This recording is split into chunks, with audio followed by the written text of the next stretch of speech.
Welcome to the Talent Planner webinar or show if you're listening to this as a podcast or watching as a YouTube video. First, before getting into the show, I want to thank you for joining us, whether live or on recording. The Talent Planner show is for growth-minded leaders who want to solve the number one issue, not the second, not the third, not the fourth, but that number one issue, limiting their growth, which is people issues. On this show, we discuss how you can solve those people issues, whether through interviews like we have today, through tips, through showing the My Talent Planner software, and many other processes and things that we will share to help you solve your people issues. So if you're a leader and you want to solve your issues to accelerate your growth, you've come to the right place. So today we have a special guest, Zach Kelly. Thank you for coming on, Zach. Absolutely. Thanks for having me. And we also got, as always, Steve Van Remortel, the CEO and founder of My Talent Planner.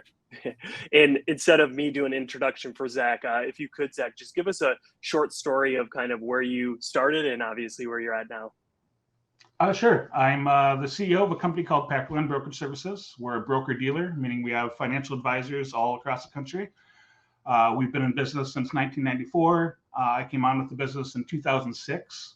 At the time, I was in the operations role, took on a lot of the financial duties shortly after that. And we actually started working with Steve with one of his businesses, Stop the Vanilla, back in 2009. And we started going through our first strategic planning process around that time, our first real strategic planning process as a company then. And with that process, one of the major talent issues we resolved then had to do with the leadership of the company. And I became the CEO around that time. And ever since then, working with Steve, working with talent, working with strategy, we put a plan in place around all of our people, all of our strategy, and I've been growing the company ever since. That's awesome. So Zach, the reason that Jordan and I wanted to spend some time with you today is because you are incredibly advanced in using technology in your organization. I mean, you research tons of different technology. You use it in your company to streamline, be efficient, organize, plan, strategize, all that kind of stuff. And that's really what I want our listeners to hear from you today is how you've gone from a company that really had little technology to a company that really thrives on technology, and it supports the growth that your organization's experiencing. And so when did you first start seeing the technology disruption coming in that small to medium-sized business space? Like, what was the tipping point, or what was the thing that said, like, I need to engage in this. I need to do some research. I need to figure out what our technology plan is for Packer-Land Brokerage Services.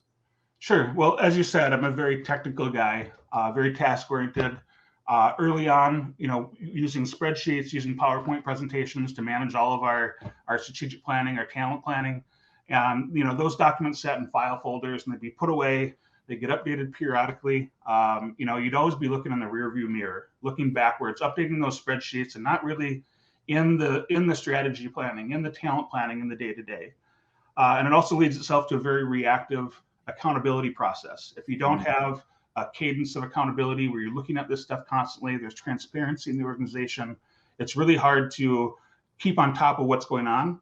And having a system, we felt, would lend itself to that accountability within the organization. So we also like to be transparent. So having all that transparency in the plans was really good for us. So it started a few years ago, 3 or 4 years ago, started looking at different systems.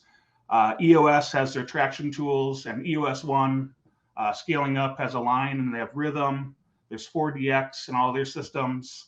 Many other strategic planning processes or products out there. But the problem was that all of those software packages only covered strategic planning and execution planning. They didn't touch on the talent planning that we really needed to have in our organization.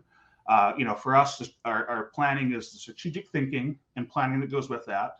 The execution planning, which is all of our goals and action plans, having an execution cadence of accountability, and then the talent planning portion. And we could find software that 2 out of 3 of those, they do the strategic planning and they do the tactical planning or the action planning, but they didn't do the talent planning. So a few years ago, we were really looking for software that would do that all in real time, all in the same system, looking forwards rather than looking backwards in that system every day. Mm-hmm. And so what was some of the impact, the pain, I guess, you were experiencing, and that you think other businesses experience when they're not using technology for their strategy, their talent, and their execution? Like, what specifically were some of the things that were happening in Packerland that you wanted to resolve through the use of technology? So I think everybody I've run into when we talk about strategic planning, they go into this process once a year. They get the leadership team together. They come up with a great plan. It goes into a binder. It looks really nice, and then it gets put on a shelf or in a drawer.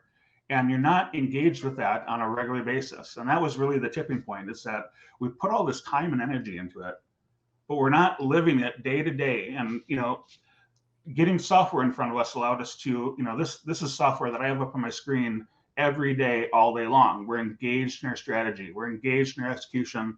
We're engaged in our talent planning. And that was really the tipping point for me. So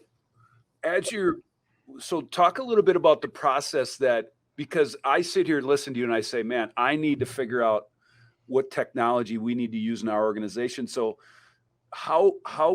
what advice would you give another leader on how to pursue researching that or figuring out exactly what, is the best fit for their organization? You have some thoughts on that? So I'm a book reader. You know this, Steve. We talk all the time, and I've read every strategy book out there. There's all sorts of different systems, and as you go through these books, I learn a little bit about this system or that system, and most of them didn't really fit it's strategic planning, it's the execution cadence, and it's the talent planning that goes with that. And most of them didn't have all of that together. Again, we've looked at the EOS tools, we've looked at the scaling up tools, but none of them touched on that talent part. So it was really, trying to find that software that was going to do that for us. And so, okay, so you went through this process. Now, were you on a strategy software and you were using, how did you cobble together the solution so let's back up a second here. So you needed technology, you looked at what was out there, you chose a strategy software, and what was your cobbled solution for talent? Until you went to a system that includes strategy, talent, and execution. Yeah, so we did start, and you and I had many conversations about this at the time. We did start using a system called Align for our strategic planning and our execution planning. But again, no talent planning in that software whatsoever. So what we did is we again had our individual development plans for all of our staff. We had plans for their growth, plans for our growth as a company, bringing on new people. Bringing up new people through the organization. And that was all done in spreadsheets. That was all done in a separate system that got put away off to the side. And one of the pain points for me, the triggering points, was really, it almost seemed like that was a secondary priority because it wasn't in the software that we used every single day that we're in and engaged in as a team. Our whole team uses the software. So having everybody be in that, you're engaged, and those are your action plans that you're focused on. And then when we get in our one-on-one meetings, when we get in a lot of our discussions with leaders and others in the organization, talent planning was always the afterthought. It was the thing that you had to go to the other system in the files or on the shelf to get the information. And having it all in one spot, it's really the point for me that made us want to go in this direction. So if I can summarize that back to you, because strategy was in the software, strategy kind of was front and center.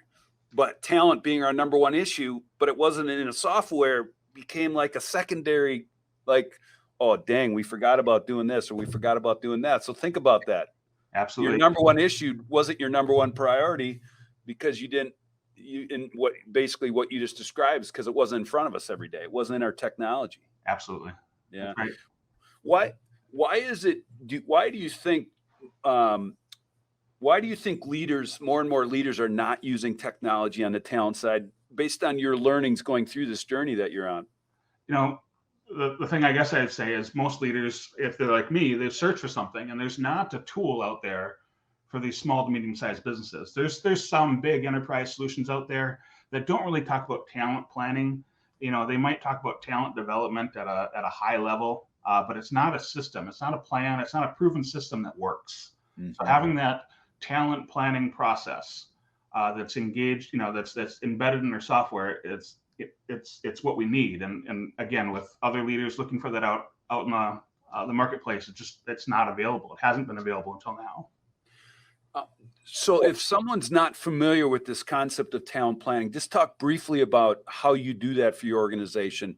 And then subsequently, maybe the next follow-up question, and I want Jordan to jump in here soon too, but the next follow-up question is, okay, what are the benefits now that you're talent planning? Sure. I mean, it doesn't matter what talent planning issues you're trying to resolve. It could be retention of employees or an employee engagement plan. It could be a personal development plan, maybe focused on time management or communication. It could be expanding your team and planning for growth. What moves, what new hires you want to bring on, what promotions are you going to have to get the right people in the right spot in the bus. You have to create a plan to get there, and it can't be reactive. It can't be happenstance. It's certainly going to fail if you don't have a plan in place for that. If you're not planning for it, it's not going to happen. So it's all of those things, and you have to be proactive. It can't be reactive. It can't be something that, again, is in a drawer or on a shelf somewhere. This is our number one priority. We have to focus on it. So for example, what's your length of vision that you have for your organization? Is it 3 years? We go up to 2030 with our vision. Okay. So we have a long-term vision. So all of our team knows where we're going. That's the vision for the company. We then create a strategy, which is focused on 1 year. And then we create action plans and execution cadence about executing that strategy in the current year.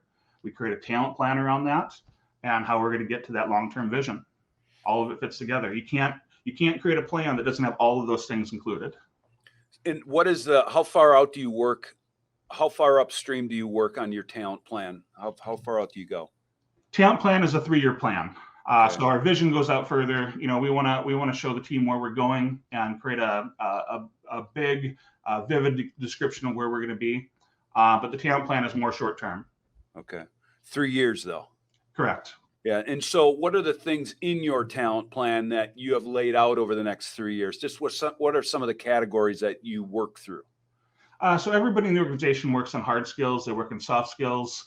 We also look at what hires are we going to need to make. So we're always talking about what are the next strategic hires that we're going to need to make to be able to move to that next level, to execute on our strategic plan, where we might need to promote somebody within the organization, where we might need to put together a development plan around skill sets that we can grow within the organization. It's all over, and it's not just one area. It's everything from our culture to team development to the organizational chart. Mm-hmm. Mm-hmm. And so in summary then, do you have a 3-year talent plan for your leadership team, and then you have a 3-year talent plan in each department? Is that how it sorted out for you then? Correct. And everybody focuses on a department plan, individual development plan, or a talent plan for the current year, but we also look out with our vision when we do our strategic planning. Everybody in the organization has one, including myself. Okay. And when did you have this breakthrough around this concept of talent planning? And then when did you feel the need to use technology to make it easier? Like, did your belief in talent planning come first, or was the technology the first thing, and then that led to this concept of talent planning for you? No, the talent planning concept came first for me. There's something that I've been on a development plan and a growth plan, and a big part of that is being the shepherd of the talent for our organization. And that started for me back in 2009. So that's a much longer journey. It's something that I've done a lot of reading about, done a lot of, taken a lot of different classes, worked with you and your team on a lot of the behavioral assessments, things like that. And that started first, and it's something that I've developed my skills over the years and have really become core to what we do. It's everybody has an opportunity to grow. Everybody has strengths and weaknesses. We really use those tools to harness the strengths, the gifts that our employees bring to the table. That came first, and again, it was managing it. Previously, it was all done happenstance in different files, different folders, all over the place, and that just became too much for me. Yeah. This is the Talent Planners Show, and we love to hear what talent planners like Zach are doing, because we learned from people that are doing it. And so he's just a great example of how working upstream to solve your people issues before they impact your business works. And so that's just a huge takeaway for me from today is is this proactive nature that you have, and never, stopping that pursuit. I mean, that's one of your, from my perspective, one of your greatest strengths is your discipline for continued pursuit on how do we get better, and especially using technology, which you've done. As you look back on this journey, what were some of the obstacles, and then what were some of the breakthroughs on your journey along the way? Again, I don't want to sound like a broken record, but the obstacles are getting this in front of us and creating that cadence of accountability, that cadence of execution on the talent planning too. That's not something you can just talk about once and then expect it'll happen. It takes a regular discussion, constant evolution with your team. So I'd say that was probably the hardest part, is just making that the priority. Again, with everything going on in the whirlwind of your day, having that talent plan in front of you, you've got to make it a priority. Mm-hmm. So if I'm a leader sitting here thinking, I got too much on my plate right now to begin with, how am I going to implement talent planning and or use technology to talent plan? Like, how did you overcome the obstacle of time? It's one of those things where you got to plan to plan. So going into your planning, you gotta know what aspects of a strategic plan you're going to look at, what aspects of a talent plan you're going to look at. So it takes some upfront work. And if you're going to use software, you got to get your goals and your action plans and your values and all of your different aspects of your strategic plan into the software. And that's an upfront investment of time. That's either the leader that's leading the strategic planning, or an assistant of some sort, or somebody else in the company needs to put that time into the software. And mentally, that's an obstacle that took some time for me to get over. Getting all this stuff in the software, but you've already created this plan. You've already got it. It's in your binder. You've got all the files. And what I found out is that you just got to jump in. You just got to do it, because once you do, you find out that it doesn't take weeks or months to put this together. It takes minutes or hours to put the whole plan together in the software. And then the idea is that most of the software has a learning curve, right? And it takes some time to get to know it. But once your plan is in the system, it's yours and it's familiar right away. When you start clicking on the buttons, you see your strategy, you see your talent plan, you see your org chart, and right away it starts to that learning curve just drops dramatically once your own plan is in the system. So my advice for somebody looking to get into using software is, yes, take your time and look at the software, make sure that it's going to work for you. But once you do, you got to jump in and just start doing it. And once your plan is in place, it's going to click. It's going to click for your team. So did you gain efficiencies of time? Did you pick up time once you had this all in one place? Like, I picked up a couple hours a week or a couple hours, talk about what you gained by having it all in one place, and obviously with just a single login. Yeah, me personally and our team, we'd spend a disproportionate amount of time going back to those files, getting reacclimated with the plan. It wasn't in front of you every day, and you'd forget about something and you'd have to get it done right before the meeting, updating all your spreadsheets and getting all the, if you have multiple layers of management in your organization, talking to your direct reports and them getting data from their direct reports to get all onto the spreadsheet or the PowerPoint presentation took so much time. And now if you can put the plan in the system, you've already created that spreadsheet, you've already created that PowerPoint or whatever it is, wherever you're keeping all your metrics. If you put that in the software, it's there and it can be updated instantaneously. I spend minutes per day in our software, but it's up all day. It's up on my screen all day. And if I need to know, what's the next action plan, what's happening in my operations department or our recruiting department, I can quickly go into the software and see where they at.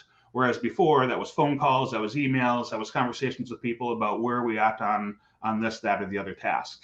It's all right in front of us. It's transparent. It builds accountability into the system because everybody can see it. Everybody knows where everybody's at. And it really brings it all together and saves just immense amount of times. Yeah. And I remember from one of our past conversations that one of your key objectives, I think it was in probably the last year or two, was that accountability piece. Yes. Yeah. That was, speak a little bit about that. That was a trigger for us. At the time, I think what we were doing is we were biting off way more than we can chew. And one of the things we learned as we went through that revolution of our planning is that focus was important for our strategic planning. Focus was important for our execution planning, and focus was important for our talent planning. Smart, ambitious people are always trying to do more than they can really do in a day, and less and more is not more. Less is more. Having fewer things that you're focused on, fewer battles to fight, to still reach the same goal.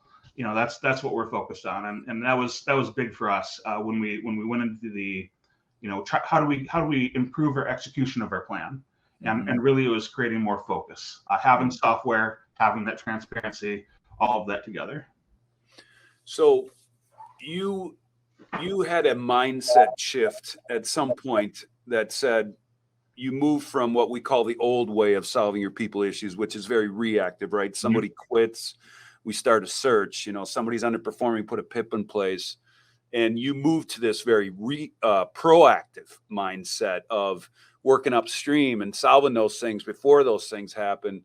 Was there a specific aha moment? Like, do you have a memory of that mindset shift, or like just speak to how you went from being not necessarily you, but maybe the organization went from being reactive to more proactive. Do you recall that? There's lots of moments along the way. I think one that resonates with everybody right now is just the challenges that we're having in the job market. You have to engage your team. One of the big things I learned early on with talent development is what drives people to do what they do is what helps people keep engaged. So understanding your motivators to do their work was a big turning point for me. You have to be proactive on that. You can't be reactive on that, because the person's gone by the time you find out that, hey, we weren't feeding their motivators or their driving forces. So that was huge for me. The other thing, again, with all the struggles we've had in the job market lately, is you have to create a proactive plan for your team. You can't be reactive, because you're going to find that your workforce is down 20 or 30% if you're not creating a plan to keep that culture alive and that team engaged. Yeah, it's really just a mindset for saying that we're going to work upstream. We're going to be more proactive in how we deal with our talent.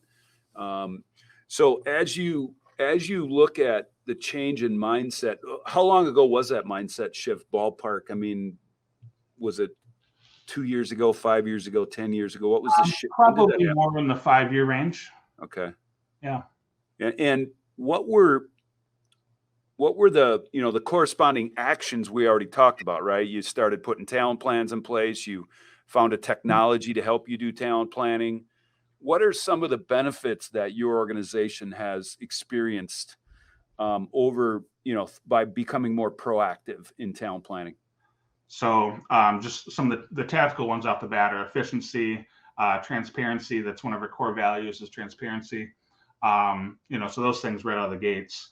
But the benefits is a much more engaged, much better, more improved culture. Really, the cohesiveness of the team has grown immensely, because we're talking about things, we're engaging. People are again engaged in their roles. We're feeding those driving forces, getting the right people in the right seats in the organization. Has turned the culture around for us. That's probably the biggest one. Now, one of the qualities that makes Zach such a great leader is his humility.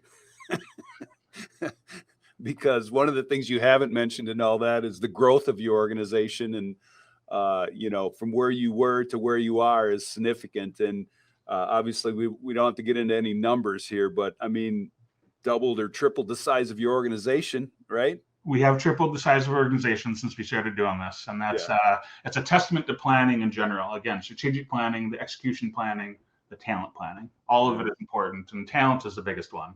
Yeah, without a doubt. And Zach believes so much in talent planning that he did become an investor in My Talent Planner, because he believes so much in talent planning, and we're not paying him to be here today. It's because he believes in what it does. He believes in what it has done for his organization, and he resembles a talent planner and you've experienced that success that comes with it. Yeah, absolutely. It's Yeah. it's due to the success of the team and the talent planning. And yeah, I am an investor. I'm not paid to be here. I don't get paid for the software, but I believe in it, and it means a lot to me. And everything I'm talking about is my personal experiences, our company's experiences, and it's worked for us. Yeah. I don't want to eliminate our host here today. Jordan, do you got you're always good at asking those probing questions. Do you got, based on our conversation here today, you got a question or two for Zach? I mean, I think you guys covered it quite sufficiently. I mean, I was just taking a lot of notes over here, so just enjoying the conversation.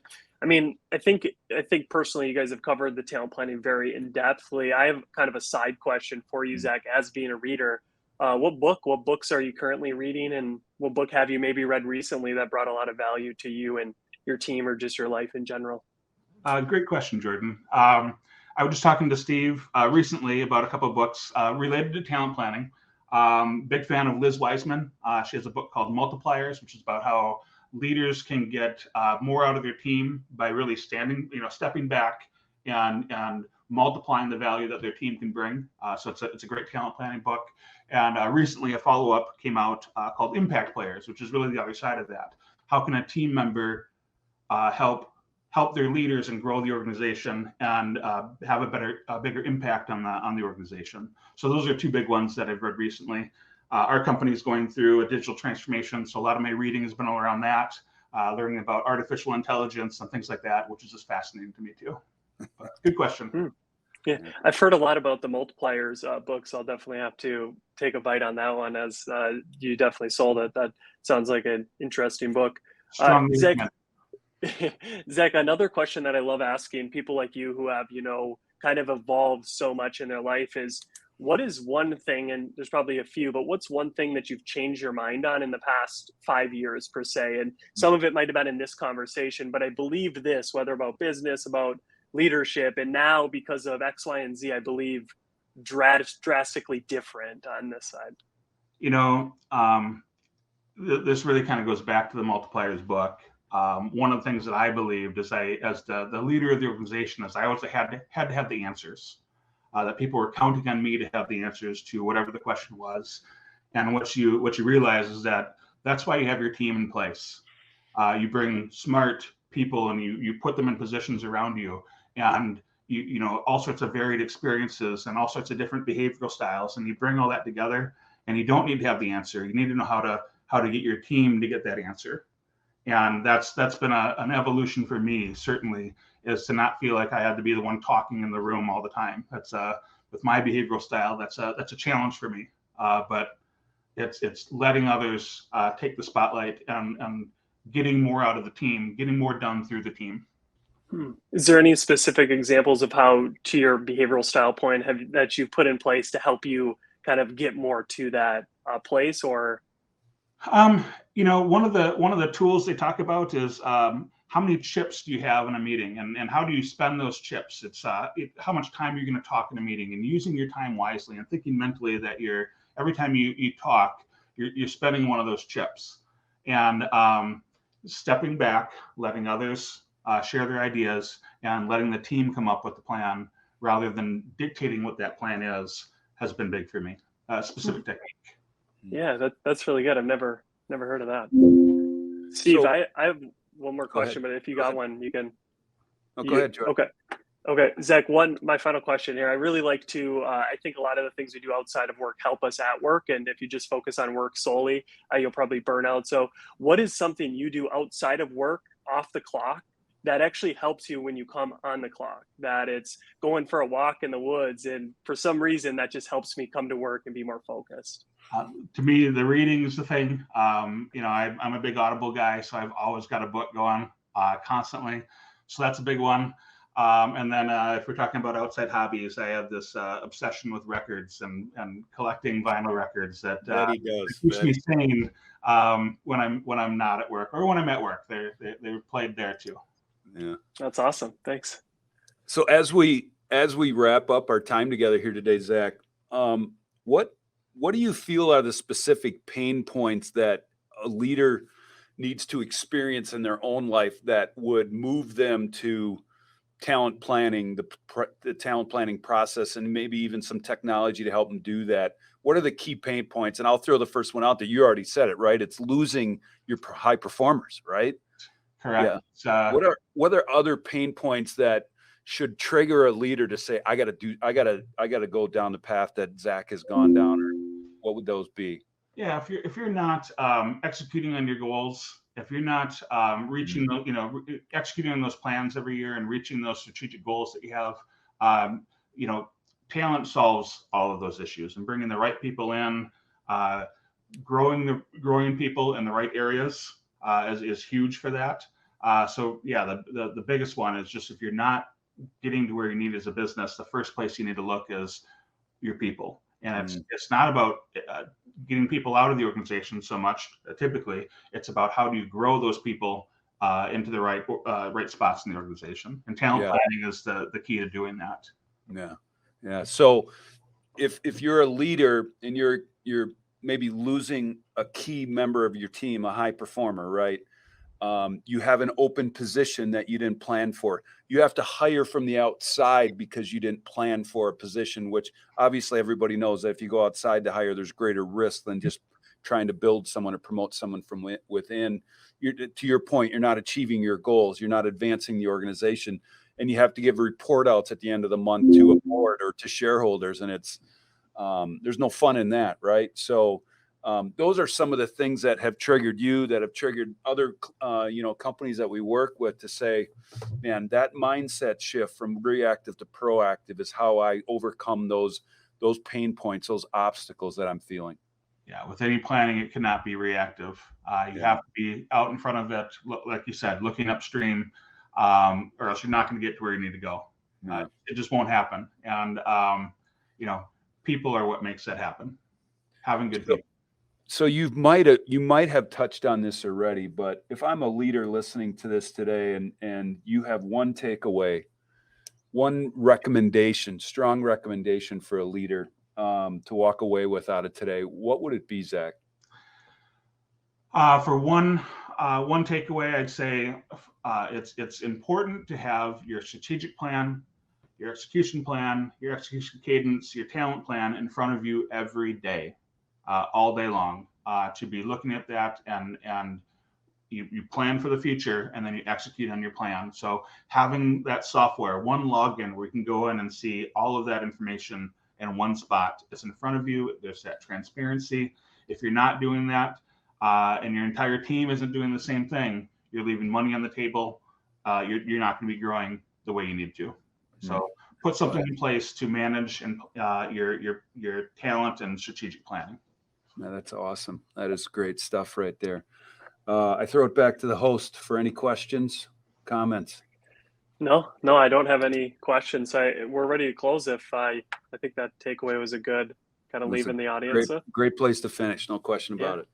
I think so too. So thank you, Zach, for coming on. I appreciate the conversation, and as always, Steve, thank you for coming on as well. Mm-hmm. If you're listening to this and you're interested on this whole talent planning kind of concept, maybe you've never heard of it before, maybe you want to just be more reactive, or maybe you're looking for a software, you can go to mytalentplanner.com to learn more about talent planning as a concept, as a kind of category, but also you can learn more about how you can use software, to Zach's point, keep everything in front of you, having one login for those three kind of critical plans to keep your organization growing.